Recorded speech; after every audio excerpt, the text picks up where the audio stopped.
One-on-one me, bro. That's the reaction that I have when people try to tell me that Fell Demon Hunter is not a top-tier deck in this meta. I am loving Hearthstone right now. I'm loving this deck. It's super fun. This is my go-to deck. I'm going to be jamming this deck a lot on the ladder this month. So just taking a quick look at the stats here. 32 and 17 in 49 games, 65% win rate against a diverse meta. And as you can see, there's lots of green here. We've really been crushing it. Haven't really been able to play a whole lot of games the last few days because life happens sometimes. I really wish I could play more, but, sitting around 400 legend, not too shabby, not great, but not shabby. But this rank would be significantly better if I just had more time to be able to play the deck. And for anybody that would say rank 400 legend isn't good and your deck is not good, one-on-one me, bro. Nah, I'm just kidding. It's really not that serious. But diving into the deck just a little bit here, I want to point out a couple of key changes that I've made to the deck recently from the last version that I was playing. So you can see here, Magtheridon's in the deck now. This used to be a Metamorphosis. Deal 4 damage with your hero power. Metamorphosis was always clunky in the deck. It is a fail spell, as you can see here. And it did represent, this card represented 8 damage, and then it would get replayed by the Jace. But it was clunky, you know. How do you find 5 mana to be able to play a card, or 6 mana to play it in hero power and deal 4? Sometimes you just couldn't get it off. Previously, you needed this card for damage. Sometimes you would just come up a little bit short on damage in certain matchups. Those problems are gone now. Magtheridon is now in the deck. Magtheridon serves as a board clear, and then of course it drops the big 12-12 on the board. Sometimes the 12-12 can overwhelm the decks that we're playing against. Typically aggro decks, it's going to be good against. I've also had some really good games against Libram Paladin with it. When the 12-12 hits the board, a lot of times it just can't be cleared unless you're facing like Mage, which could freeze it, or Control Warrior, which can clear it actually with just like a Blade Storm. It ends up being just a really, really solid addition to the deck. Not always great, but significantly better than the Metamorphosis here. The other change that I've made in the deck is there used to be 2 Sigils of Alacrity, if I can spell. Used to be 2 Sigil of Alacrity in the deck. I like this card, but this card has more synergy with the OTK version of the deck, the strict OTK version, because you need to be able to draw a lot of cards in the same turn to complete the quest. The reason why I decided to cut those and go with Guild Traders, well, a couple of reasons in fact. So Sigil of Alacrity, 1 mana, draw a card next turn, and reduce the cost of the card by 1. I found that most of the time the reduced cost was irrelevant. It just didn't matter. Whereas with the Guild Trader, I can trade this and have an extra card this turn. And with this particular deck, I found that I would rather have that card this turn rather than next turn. And then Guild Trader also has the added bonus of being spell damage. And it's spell damage that sticks around versus, say, like Talented Arcanist, where it's only +2 spell damage on the next spell. This stays on the board. If you hit this with Skull of Gul'dan, it's only going to cost 1 mana, and then you have 2 spell damage. So that allows you to do things like an Il'gynoth combo with Fellscream Blast. But if the opponent still has a little bit of health left, then you can potentially also use an I-Beam if you leave your Guild Trader up and take advantage of the spell power there. I really like this in the deck. It also has the added benefit of, if you draw a Talented Arcanist, now you have a 2-mana Arcanist in your hand. If you draw a Guild Trader, you can stick it back in your deck and potentially draw it at the reduced cost with the Skull of Gul'dan. So it fuels the Il'gynoth combo. It fuels your removal with things like Immolation Aura, Fellscream Blast, and then it has the bonus of, acting almost like a pseudo card draw, or, it cycles by being able to trade it back in your deck. Love this card in the deck. Tradable is just a really, really fun keyword that came out with this set, and I've really been enjoying it. One other note about this particular slot in the deck, going back to the Control Warrior matchup, if Control Warrior starts to get really popular, and we're seeing a lot of those on the ladder, we can actually just cut a Guild Trader and stuff in a Rustrot Viper for the weapon destruction. You don't need it now. Control Warrior, I feel like, is a really, really small percentage of what I face, so I make the deck worse if I cut one of these and put in a Rustrot Viper right now. But, we have that option if Control Warrior ends up coming back. As far as the other matchups, I feel favored pretty much against everything. Control Warrior is a bad matchup. Mage is probably 55-45, but it's a fun matchup. I really enjoy that Mage matchup. Mages have fallen off. I really wish I could play more against more Mages. I like the matchup, and I think there's some counterintuitive plays that you have to make. It ends up being really fun, some fun decisions to make. And Garrote Rogue is always, a little bit tough sometimes to be able to get them, get the damage in before they're able to get their combo and OTK you. Sometimes Magtheridon can be good, but with the prize plunderers that rogue uses, they can easily deal 12 damage to a minion. Sometimes even with just one prize plunderer, but certainly with cards, plunderer, shadow step plunderer, even your 12/12 is going to die. So those are the tougher matchups. Everything else we're favored, and where I'm at, I'm not seeing a whole lot of Garrote Rogue or Control Warrior. The deck is super fun, and for anybody that wants to challenge me on that, one-on-one me, bro. Nah, it's not that serious. But we're going to take a look at some gameplay here. If you're enjoying the video, don't forget to like it, and also throw me a subscribe. If you like this, you're going to like the other videos on my channel.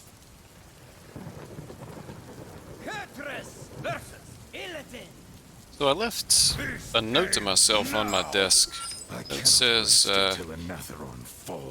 need to win games for the Demon Hunter video because no one will subscribe if you lose. Yeah, you guys ought to be ashamed of yourself. That is extremely results-oriented thinking. Against Demon Hunter. I think we want any of this. Most likely he's OTK. Nobody's playing the Fell Demon Hunter like we are. It's either OTK or it's Death Rattle. We would probably prefer to see Death Rattle. Alright.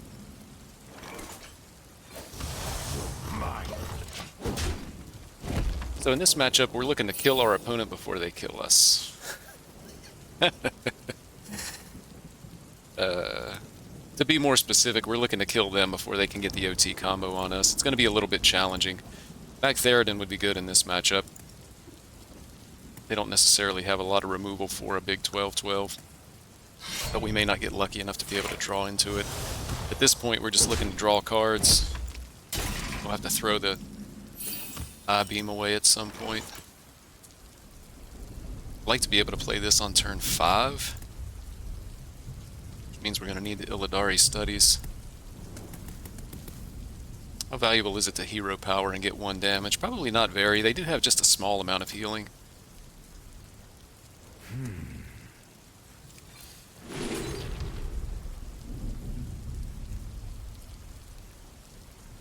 Do we take the Glide for later?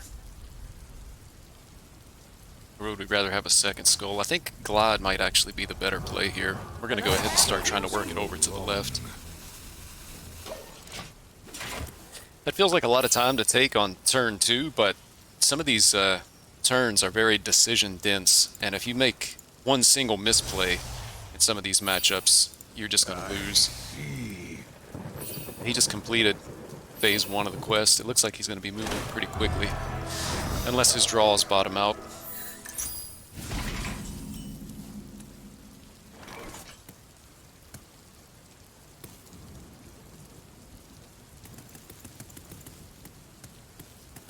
And unfortunately, the only way that we're going to be able to get this on turn 5 is with the coin, because we're going to have to use the I-beam. That is unfortunate.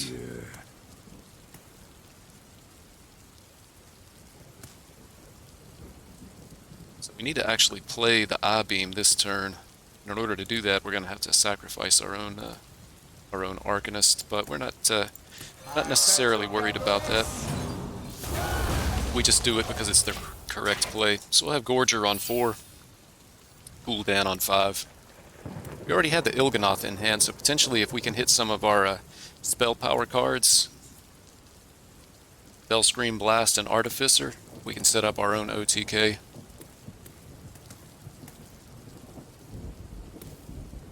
Glide is kind of going to be our last option. It's not great for us, but we can really sabotage their game plan, especially if they have the quest reward in hand after playing a lot of their card draw. Might be able to shuffle it back in their deck and buy ourselves some extra turns. The reason it's not ideal for us is because we would be playing it after we've already used one skull, and then we're going to be putting our cards back in our deck as well.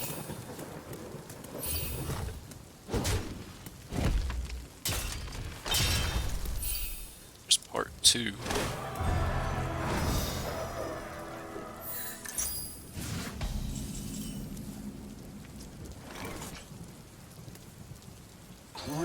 We just need to keep to the plan here and start discounting some things.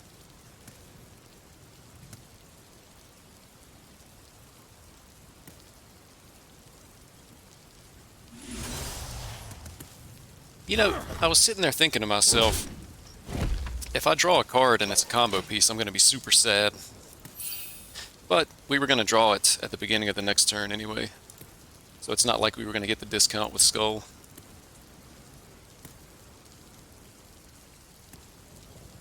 At this point, we also have to consider, is it better to save the coin for some type of an Il'gynoth combo? Or is it better to get the Skull of Gul'dan a turn early? Pleasure doing business. We're going to have to Skull. The only way we're going to win this is to get some discounted cards in hand quickly.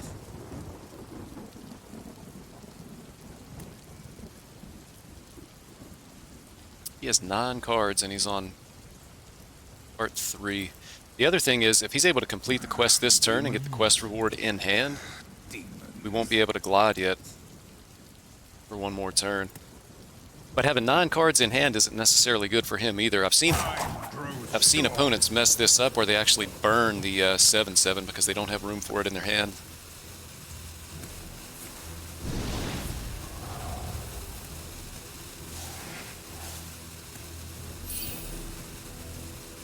He completes his quest and we lost our hand.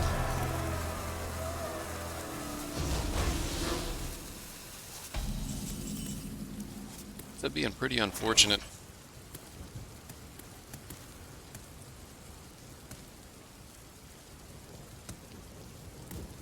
We can actually play Magtheridon this turn, and then we can clear it next turn with Emo Aura and Fellscream Blast. I feel like we're at a point with the hand that we have that that's the only viable option that we have to be able to win the game. Like, we can't just draw with this and hope to hit something.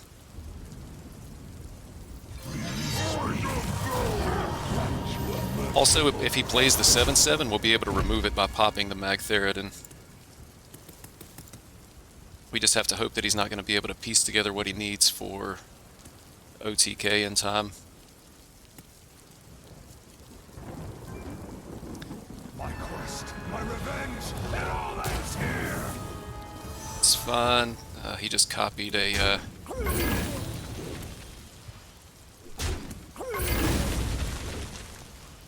That's interesting.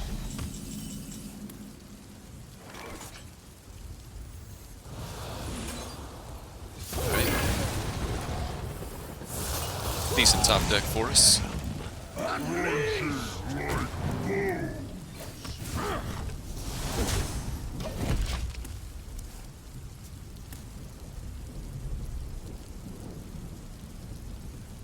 So he should have 2 Artificers in hand. I feel like that means he's getting pretty close to completing the OTK. Still 17 cards in his deck, though. I mean, he has to have Il'gynoth. If he bottom decks Il'gynoth, we're still very much in this. I grow impatient. I don't think he can deal with the 12/12. He would need help from outside of the cards that he has in his deck. Or he would have to play like both Artificers in hand to be able to deal with it. There's another Glide. It's going to be cheap cards, but it's only 4 cards. I see.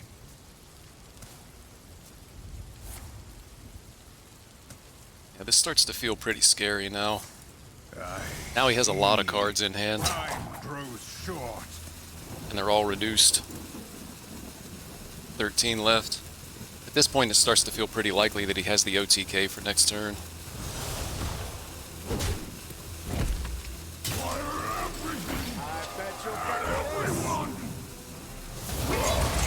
Okay. But we forced him to use his combo pieces.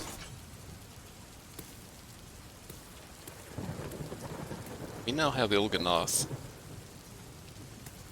So here's the other question. Il'gynoth is a very interesting card in that you don't always have to save it for a combo turn. The answer is here. I feel like we might actually be best off to Immolation Ore to clear this board and then just throw down the Il'gynoth. If he can't remove it, it's going to represent a lot of damage for us. We kind of don't have a choice based on the hand that we have here. You have to use the 0 cost.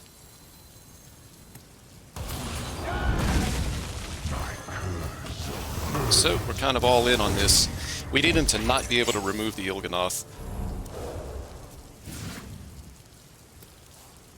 Potentially he has to use other combo pieces to remove it. He can't just leave it on the board. But again, he's able to draw a lot of cards here. It's also possible we just die.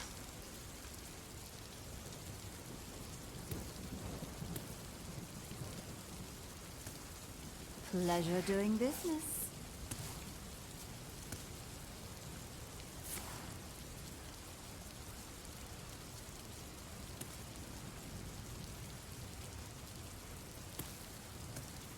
They will never catch me. Even if Il'gynoth sticks, we don't have the damage to be able to kill him.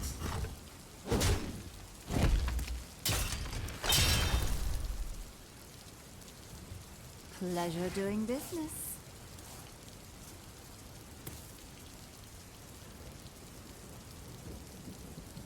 Il'gynoth hits for 8. Okay. Short.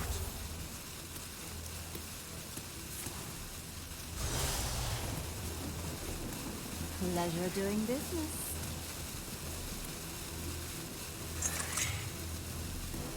Oh wow, his Artificer actually really helps us here.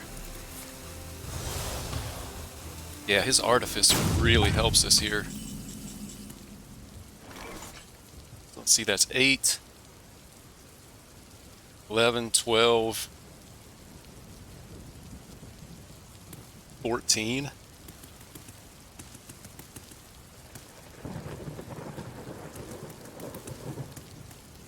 The answer is here. Actually, Jace gives us 1 Immolation Ore at both eye beams. I think Jace is the play.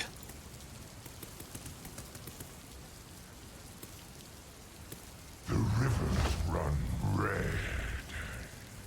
Jace is the play.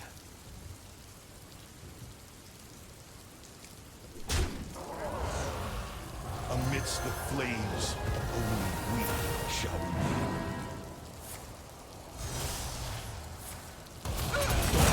Unfortunate. That is really unfortunate. So we have lethal next turn as long as we're not dead.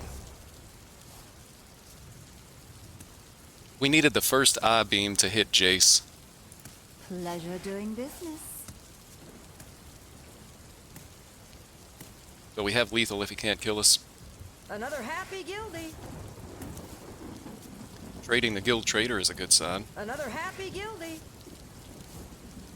My curse. Oh, he hit it. You look like you love a good deal. Wait, he didn't hit it. We win! So you can see here, this deck, man, it's so fun. The decision making is so dense, so important. We actually beat OTKDH here. And there were worlds where we actually just win the game if the cards from Jace go a different way. So, fantastic game, man. This was a long game, decision dense, but man, I love it. It's why this deck is so fun. You always have a chance. You can never really count yourself out. So, super fun deck. Highly encourage you guys to try it. Tier 1 deck. If you don't believe it, one-on-one me, bro.